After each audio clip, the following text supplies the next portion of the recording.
Friends welcome to MS info channel. Friends మన యొక్క తెలంగాణ రాష్ట్ర వ్యాప్తంగా ఇందిరమ్మ ఇళ్లకు సంబంధించి తెలంగాణ ప్రభుత్వం అయితే ఊహించని శుభవార్త అయితే చెప్పారు. అయితే ప్రభుత్వం చెప్పినటువంటి ఆ శుభవార్త ఏంటి, దానికి సంబంధించిన పూర్తి వివరాలు మీకు స్టెప్ బై స్టెప్ ఎక్స్ప్లెయిన్ అయితే చేస్తాను. ఈ వీడియో మీకు నచ్చినట్టయితే లైక్ చేసుకొని ఛానల్ని కూడా మర్చిపోకుండా సబ్స్క్రైబ్ చేసుకోండి. ఇక వివరాల్లోకి వెళ్ళినట్లయితే మన యొక్క తెలంగాణ రాష్ట్ర వ్యాప్తంగా ఇల్లు లేని పేదల విషయంలో తెలంగాణ ప్రభుత్వం కీలక ముందడుగైతే వేసింది. ఇక ఇందిరమ్మ హౌసింగ్ పథకం కింద సొంత స్థలం ఉన్న వారికి గృహ నిర్మాణానికి సంబంధించి 5 లక్షల రూపాయల వరకు అయితే ఆర్థిక సాయం అయితే అందించాలని చెప్పేసి నిర్ణయం అయితే తీసుకున్నారు. స్థలం లేని నిరుపేదలకు డబుల్ బెడ్రూమ్లు అలాగే ఇల్లు కేటాయింపుకు కూడా అయితే నిర్ణయం అయితే తీసుకుంది. గతంలో నిర్మించి పూర్తి కాలేక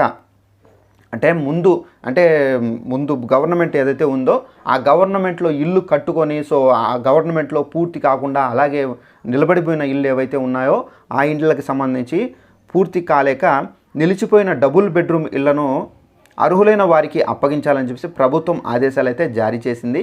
ఇందుకోసం జిల్లా కలెక్టర్లకు మార్గదర్శకాలు అయితే పంపింది. సో ఫ్రెండ్స్ చూసారు కదా, మన యొక్క తెలంగాణ రాష్ట్ర వ్యాప్తంగా ఇల్లు లేకుండా స్థలం లేకుండా ఉన్న వారికి సంబంధించి ఇందిరమ్మ ఇళ్ల పథకానికి సంబంధించి వారికి స్థలంతో పాటుగా ఇల్లు కట్టుకోవడానికి 5 లక్షల వరకు అయితే వారికి సహాయం అయితే చేయబోతున్నారు.